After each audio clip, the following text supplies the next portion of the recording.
شمالی ہندوستان کے صوبہ اتر پردیش کے شہر بریلی کو یہ امتیازی خصوصیت حاصل ہے کہ یہ تقریباً 250 سالوں سے اب تک مسلسل مسلمانوں کی ملی و مذہبی رہنمائی کا اہم فریضہ انجام دے رہا ہے۔ جب بھی ملت اسلامیہ کی طرف کفر و الحاد اور ظلم استبداد کے طوفان نے رخ کیا، اس نے اپنے علم و عرفان اور عشق و ایمان کی سرمدی توانائیوں کو بروئے کار لا کر اس کا رخ موڑ دیا اور ملت کے ایمان و اسلام کی حفاظت کرتے ہوئے جس میدان میں جب بھی جس چیز کی ضرورت آن پڑی بر وقت مہیا کیا ہے۔ شاید وقت کی اسی نبازی اور جرات مندانہ اقدامات سے متاثر ہو کر متحدہ ہندوستان نے ایک زبان ہو کر مرکز اہل سنت بریلی شریف کا نعرہ بلند کیا، کیونکہ اس مرکز کی رگوں میں امام احمد رضا کا علم و عرفان خون بن کر دوڑ رہا ہے۔ وہ امام احمد رضا جنہوں نے نہایت ہی خلوص و للہیت کے ساتھ سواد اعظم اہل سنت و جماعت کی کامل رہنمائی کا بیڑا اٹھایا، جن کی نسلوں نے مسلسل ملت کے ایمان و اسلام کی حفاظت و صیانت کی، اور آج بھی یہ سلسلہ زرعی حضور تاج الشریعہ کے ذریعے جاری و ساری ہے جو اس مرکز کی دوام مرکزیت کا ضامن ہے۔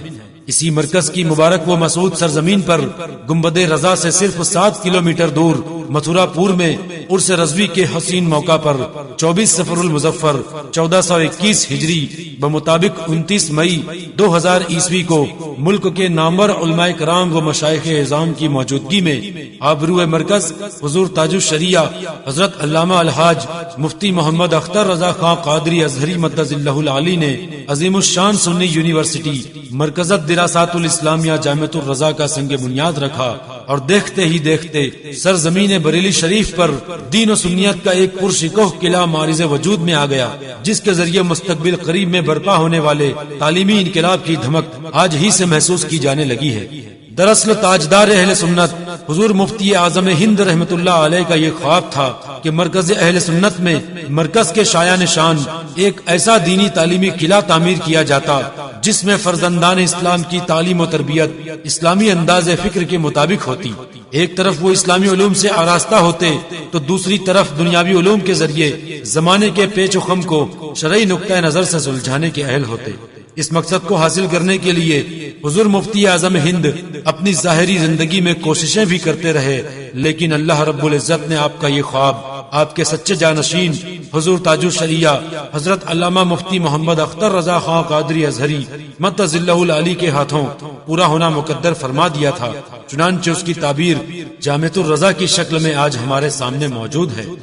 جامعۃ الرضا امام احمد رضا ٹرسٹ کے زیر اہتمام حضور تاج الشریعہ مدظ اللہ العالی کی بابرکت سرپرستی و سربراہی اور شہزادہ گرامی حضرت مولانا محمد اسجد رضا خان قادری مدظ اللہ العالی کی عمدہ نظامت میں بہترین انداز میں اپنا تعلیمی و تعمیری سفر طے کر رہا ہے۔ ٹرسٹ ہی کے زیر اہتمام مرکزی دارالافتاء، مرکزی دارالقضاء اور شرعی کونسل آف انڈیا بھی اپنی ذمہ داریوں کو بحسن خوبی انجام دے رہے ہیں۔ جامعۃ الرضا کے تعمیری و تعلیمی منصوبے اس طرح ہیں: نمبر 1 کلیت الشریعہ، نمبر 2 شعبہ تقابل ادیان، number 3 Imam Ahmad Raza research centre, number 4 Azhari library, number 5 Hamidi Masjid, number 6 primary secondary high school, number 7 Taj al Shariah commercial complex, number 8 Al Barkaat offset press, number 9 Raza اسپتال، number 10 staff colony, number 11 Jilani guest house. مرکز کے یہ عظیم الشان مستقبل ساز منصوبے آپ کی امداد اور تعاون کے منتظر ہیں۔ اپنے محبوب مرکز کے منصوبوں کو پورا کرنے میں بڑھ چڑھ کر حصہ لیجئے اور اپنی ملی و مذہبی ذمہ داریوں سے سبکدوش ہو جائیے۔ جامعۃ الرضا کے تعاون کے لیے شہزادہ حضور ازہری میاں حضرت مولانا محمد اسجد رضا خان قادری مدظ اللہ العالی سے رابطہ قائم کریں۔ فون نمبر یہ ہے 9359103545۔ اس کے علاوہ آپ ان نمبروں پر بھی رابطہ قائم کر سکتے ہیں 9312707049 اور 9837281373۔ ای میل کے ذریعے رابطہ قائم کرنے کے لیے ای میل ایڈریس نوٹ کیجیے: hazrat@hazrat.org۔ حضرت کی اسپیلنگ اس طرح ہے HAZRAT سب اسمال لیٹر میں۔ اگر آپ چیک یا ڈرافٹ بنانا چاہیں تو اس نام سے بنائیں: Akhtar Raza Khan State Bank of India branch کتب خانہ بریلی. خیال رہے کہ جامعۃ الرضا کے لیے سفیر بھیجنے کا سلسلہ بالکل بند کر دیا گیا ہے، لہذا جامعہ کا اب کوئی بھی نیا یا پرانا سفیر نہیں ہے. اس لیے اگر کوئی شخص جامعۃ الرضا کے نام سے چندہ کے لیے آپ کے پاس پہنچے تو آپ اس کی رسید ضبط کر لیں اور فون کے ذریعے جامعہ کے ذمہ داران کو فوراً خبر کر دیں. بارش نہیں ہوگی، رب کے محبوب کا دیوانہ مچلا ہوا ہے. سارے لوگ آئے، کہا دانا بابا مان جاؤ، ہم تمہیں محل دے دیں گے، ہم تمہیں مکان دیں گے، مگر دیوانہ مچلا ہوا ہے، نہیں میری کٹی بہ جائے گی تو کون بنا دے گا، میں رہوں گا تو یہی رہوں گا.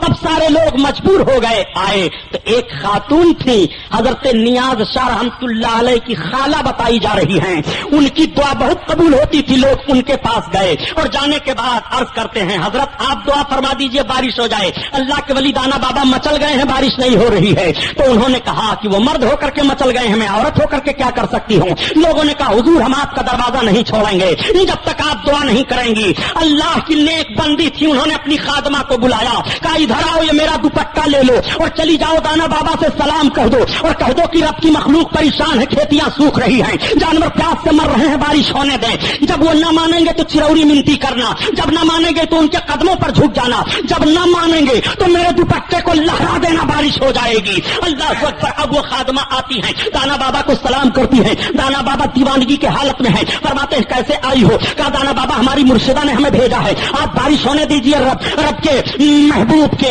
امتی سب پریشان ہیں، جانور پیاس سے مر رہے ہیں، کھیتیاں سوکھ رہی ہیں، آپ اپنا سوٹا گھما رہے ہیں. کہا چل چل ہٹ جا، میری کٹی بہ جائے گی تو کون بنا دے گا. کہا رے دانا بابا مان جاؤ. اب وہ چروری پر چروری کرتی چلی جا رہی ہے. جب دانا بابا کسی حالت میں نہیں مان رہے ہیں تو انہوں نے اپنے مرشدہ کا دوپٹہ لہرایا، دوپٹہ ہل رہا ہے، بادل چھا رہا ہے، بارش ہونے لگی اور دانا بابا کا سوٹا اٹھ گیا، سوٹا گھوم رہا ہے، ان کی کٹی پر پانی کا ایک قطرہ نہیں گرا اور پورا بائلی جل تھل ہو گیا. یہ کل کی عورت کا دوپٹہ ہے کہ اگر لہرا دیا جائے تو بارش ہو جاتی ہے، اور آج کی عورت کا دوپٹہ لہرا دیا جائے تو کرلا تھانے میں آپ کو بند ہونا پڑے گا، پولیس آپ کو پکڑ لے جائے گی. آج کا دوپٹہ ہے وہ کل کا دوپٹہ تھا.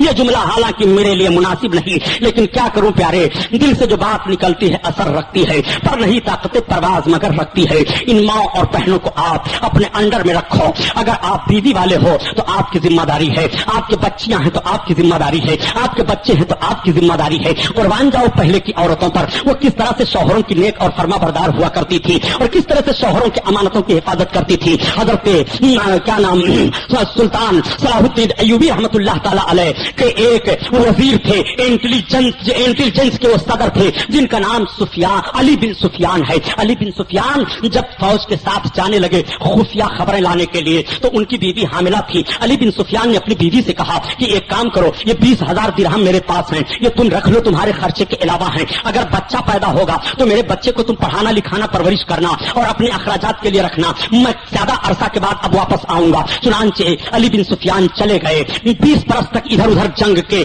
خبروں کو باہر لاتے رہے اور جب 20 برس کے بعد وہ واپس مدینہ طیبہ آئے تو سب سے پہلے مسجد نبوی میں حاضری دیتے ہیں، 2 رکعت نماز ادا کرتے ہیں، اپنے آقا کے روضہ پر سلام کرتے ہیں اور جب اپنے گھر جاتے ہیں تو جس شوہر اور بیوی کی جدائی 20 برس تک رہی ہو، بتاؤ ان کا حال کیا ہوگا. بیوی بوڑھی ہو گئی ہیں، گال پر جھریاں پڑ گئی ہیں، یہ بھی نقاہت کے عالم میں ہیں، ان کے بھی بال سفید ہو گئے ہیں. جب شوہر و بیوی کی ملاقات ہوتی ہے پھوٹ پھوٹ کر دونوں رونے لگتے ہیں. آپ نے جب اطمینان کی سانس لیا تو اپنی بیوی سے پوچھا یہ بتاؤ کہ تمہیں کیا پیدا ہوا تھا، بچی پیدا ہوئی کہ بچہ پیدا ہوا اور وہ میری امانت کیا ہوئی. تو بیوی نے کہا بچہ پیدا ہوا. کہا آپ نے بچے کو کیا کیا؟ کہا آپ اپنے بچے کو جاننا چاہتے ہیں، یہ بتائیے کہ مسجد نبوی شریف میں آپ کی حاضری ہوئی ہے. انہوں نے کہا سب سے پہلے میں سرکار کی مسجد میں گیا ہوں اور میں نے اپنے آقا کی مسجد میں نماز ادا کی، سرکار کو سلام عرض کیا ہوں. بیوی نے کہا آپ نے مسجد میں کچھ دیکھا ہے؟ وہ کہتے ہیں میں نے دیکھا کہ مسجد میں ایک نوجوان محدث بیٹھے ہوئے ہیں اور وہ سرکار کے حدیث کا درس دے رہے ہیں، شاگرد ان کو گھیرے ہوئے ہیں. بیوی نے کہا اے میرے شوہر نامدار، جو 20,000 درہم آپ نے دیا تھا جب بچہ پیدا ہوا تو میں نے اس بچے کی تعلیم پر سب خرچ کر دیا تھا.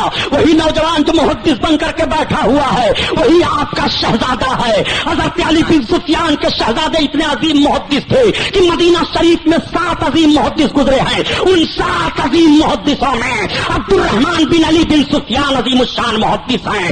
بات پھر جاتی جاتے ہیں مسجد نبوی میں، اور جب جاتے ہیں تو کہتے ہیں اس میں کون شہزادے علی بن سفیان ہے؟ تب تک وہ محدث کھڑے ہوئے، یا شیخ کیا بات ہے، تم ہی ہو؟ کہا میں ہی ہوں۔ کہا میں تمہارا باپ ہوں علی بن سفیان۔ تب تک یہ دوڑ کر اپنے باپ کے قدم پر گر پڑے، بوسا لیتے ہیں، باپ اور بیٹے پھوٹ پھوٹ کر رونے لگتے ہیں، روزے رسول کی طرف عرض کرتے ہیں یا رسول اللہ اب میری محنت قبول ہو گئی، میں میدان جنگ میں اسلام کی حفاظت کے لیے تحریک چلاتا رہا، اور میرا بیٹا مسجد نبوی میں بیٹھ کر آپ کی حدیث کی درس دیتا رہا، یا رسول اللہ اس کا اجر ہمیں یہی ملے کہ قیامت میں جب آپ امتیوں کی شفاعت کریں تو اس شفاعت میں اس علی بن سفیان کو داخل فرما لیں۔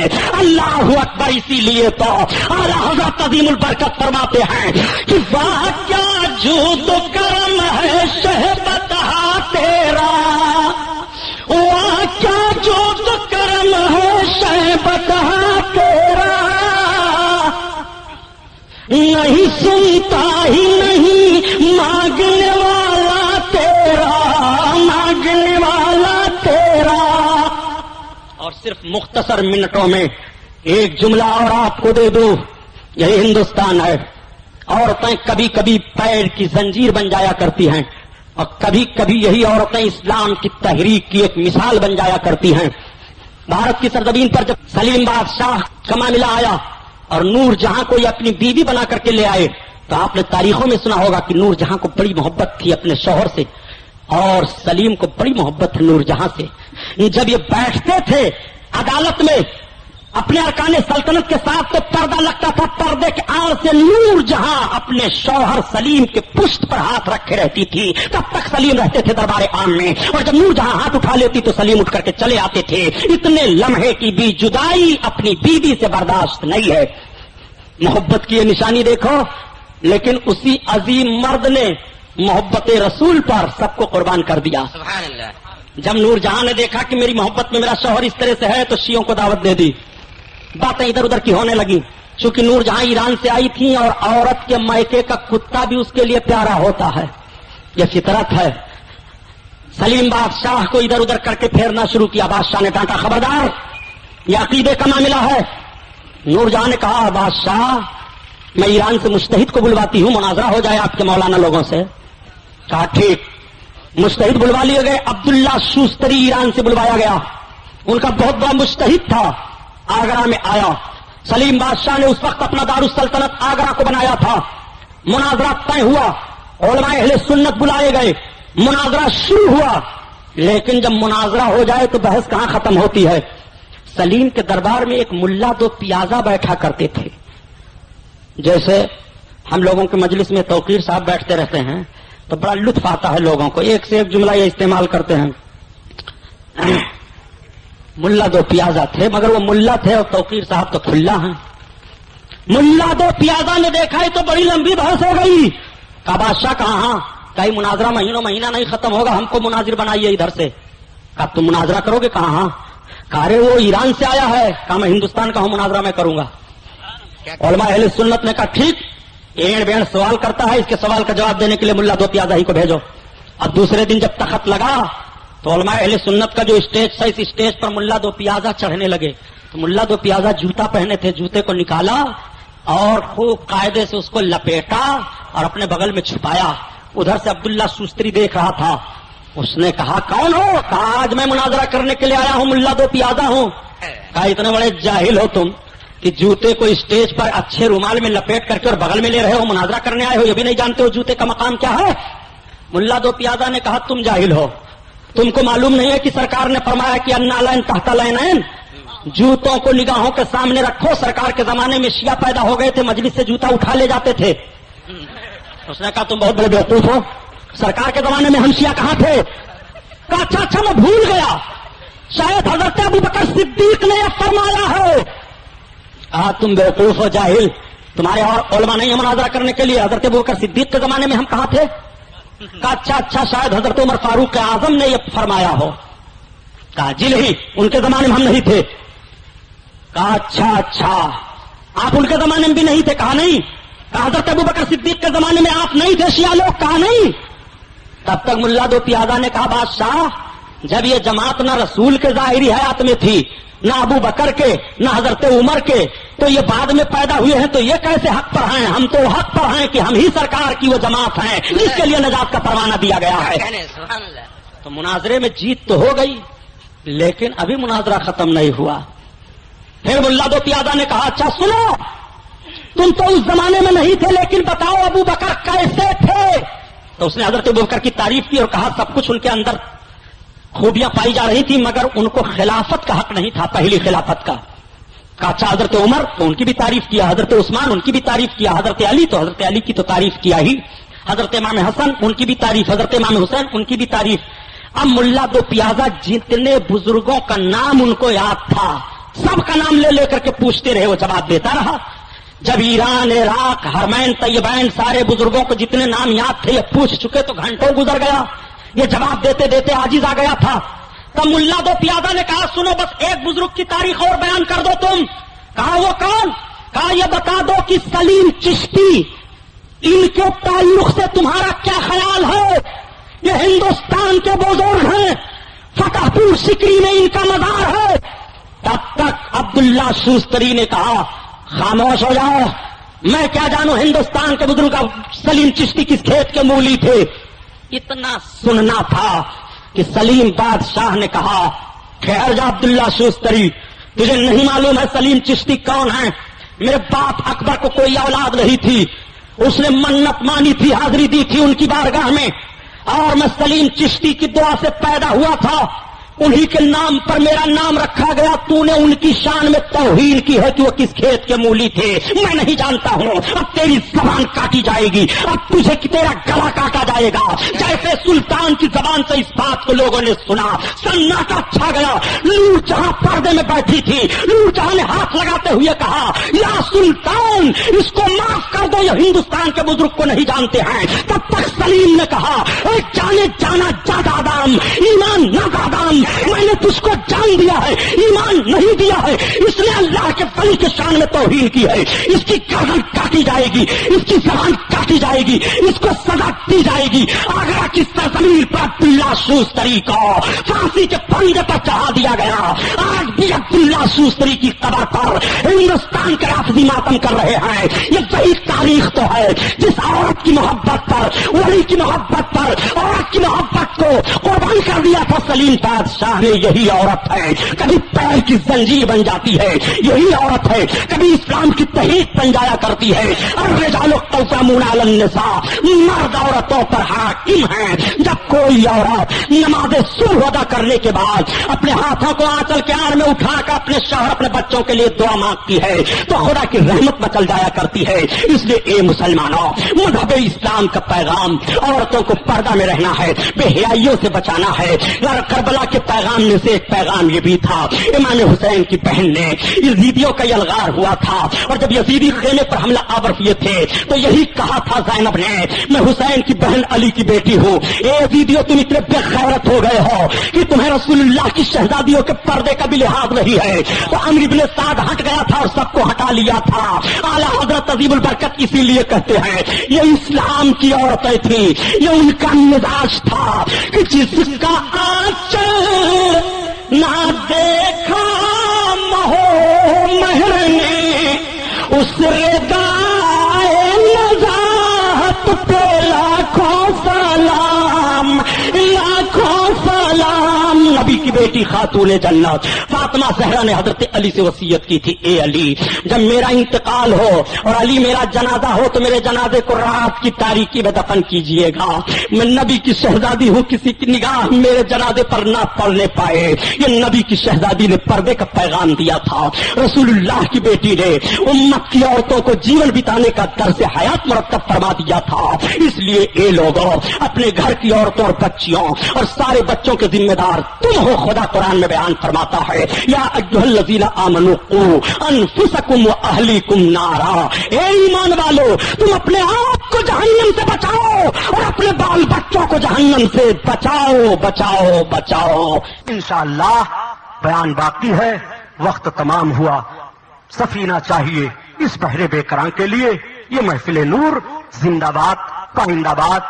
السلام علیکم.